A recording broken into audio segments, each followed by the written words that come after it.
ನಮ್ಮ ಈರ್ಕಾಡ್ ಮುತ್ತೆಯವರಾದ ಚಂಚಪ್ಪ ಮುತ್ತೆಯವರ ಜ್ಯೇಷ್ಠ ಸುಪುತ್ರನಾದ ಶಿವಾನಂದ ಮುತ್ಯಾರ ಬಾಯಿಂದ ಬಂದಂತ ಹಿತ ನುಡಿ ಏನಪ್ಪಾ ಅಂದ್ರ ಈ ಶ್ರಾವಣ ಮಾಸದೊಳಗ ಏನ್ ಹೇಳ್ತಾರಪ್ಪ ಅಂತಂದ್ರೆ ಮುತ್ಯಾರು ಹಿಂಗಾರಿ ಮಳೆ ಹುಬ್ಬಿ ಉತ್ತರಿಗೆ ಮಂಡಿ ಕಸಿ ಏನ್ ಹೇಳ್ತಾರೆ ಮುತ್ಯಾರು ಮೊದಲೇ ನೋಡಿ ಹಿಂಗಾರಿ ಮಳೆಗೆ ಹುಬ್ಬಿ ಉತ್ತರಿಗೆ ಮಂಡಿ ಕಡ್ಸೀನಿ.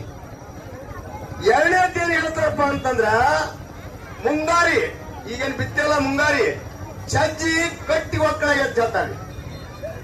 ಸಜ್ಜಿ ಕಟ್ಟಿ ಒಕ್ಕಳಕತ್ತಾಳ. ಅಲ್ಲಿಂದ ಮೂರನೇ ನುಡಿ ಏನ್ ಹೇಳ್ತಾರಪ್ಪ ಅಂತಂದ್ರ ಜೋಳದ ಬೆಳಿ ಬಂಡಿ ತುಂಬಾ ಅನ್ನ ಕೊಟ್ಟಿ ಅಂತ ಹೇಳ್ತಾರ.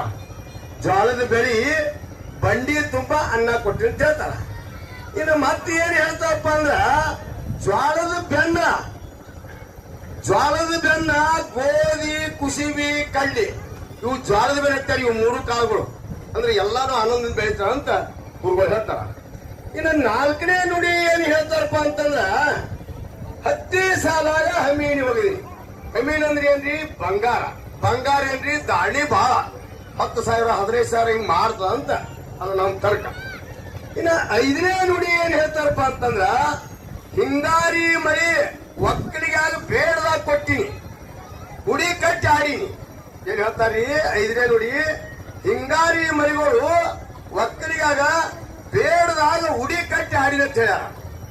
ಇನ್ನ ಆರನೇ ನುಡಿ ಏನ್ ಹೇಳ್ತಾರಂದ್ರ ಒಕ್ಕಲಿಗಾಗ ಮುಂದಕ್ಕಿಟ್ಟ ಕಾಲ ಹಿಂದಕ್ಕೆ ಇಡಬೇಡ ಅಂತ ಹೇಳ್ಯಾರ. ಏನ್ ಹೇಳ್ತಾರೆ ಒಕ್ಕಲಿಗಾಗ ಮುಂದಕ್ಕಿಟ್ಟ ಕಾಲ ಹಿಂದಕ್ಕೆ ಇಡಬೇಡ ನಿಮ್ಮೆಂದ ಸದಾ ಇರ್ತೀನಿ ಅಂತ ಹೇಳ್ಯಾರ. ಇನ್ನ ಒಂದು ಲಾಸ್ಟ್ ನುಡಿ ಏನ್ ಹೇಳ್ತಾರಪ್ಪ ಅಂತಂದ್ರ ಅಜ್ಜವ್ರು ಇದು ನನ್ನ ಜಾತ್ರೆ ನೀವು ಸರಿಯಾಗಿ ಮಾಡೋಲ್ರಿ, ಸರಿಯಾದ ಟೈಮ್ಗೆ ನೀವು ಇಲ್ಲಿ ಬರುವಲ್ಲಿ ಗುಡ್ಡ ಹತ್ತೋಲ್ರಿ.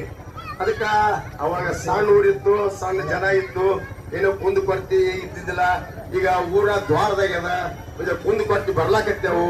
ಆದ್ರೂ ನಾವು ಪೂಜರಿಗೆ ಕ್ಷಮ ಕೇಳೇವು. ಅದಕ್ಕೆ ಇನ್ನು ಮುಂದೆ ಜಾತ್ರೆ ಸರಿಯಾದ ಟೈಮ್ಗೆ ನಾವು ಕೂಡಿ ಮಾಡೋಣ ಅಂತ ಹೇಳಿ ನಾನು ಗುರುಗಳಿಗೆ ಈಗಾಗಲೇ ಕೇಳ್ಕೊಂಡಿನಿ. ತಮ್ಮಲ್ಲಿ ಹೇಳ್ತೀನಿ, ಇಲ್ಲಿ ಯಾವ ನಮ್ಮ ಓಡಿಮಟ್ಟಿ ಗುಡ್ಡಕ್ಕೆ ಬಂದು ಈ ನುಡಿಗಳು ಕೇಳಿ ಈಗ ನನಗೊಂದು ಯಾರಿಲ್ಲ ಮಾತಾಡ್ಲಕ್ಕ ಅವಕಾಶ ಎಲ್ಲರಿಗೂ ಕೊಟ್ಟದಕ್ಕಾಗಿ ಎಲ್ಲರಿಗೆ ನನ್ನ ಶರಣಾರ್ಥಿಗಳು. ದಯವಿಟ್ಟು ಯಾರು ಪ್ರಸಾದ ಮಾಡಿಲ್ಲ ಪ್ರಸಾದ ಮಾಡ್ರಿ. ಈಗ ಬಸವನಟ್ಟಿ ಪಾಲ್ಗೊಕ್ಕದ ಮುಂದೆ ಅಲ್ಲಿ ಬರ್ತದ ಮತ್ತೆ ಅಲ್ಲಿ ಮದ್ದದ. ಅದಕ್ಕೆ ಎಲ್ಲರೂ ಬರ್ರಿ. ಎಲ್ಲರಿಗೆ ಶರಣಾರ್ಥಿಗಳು.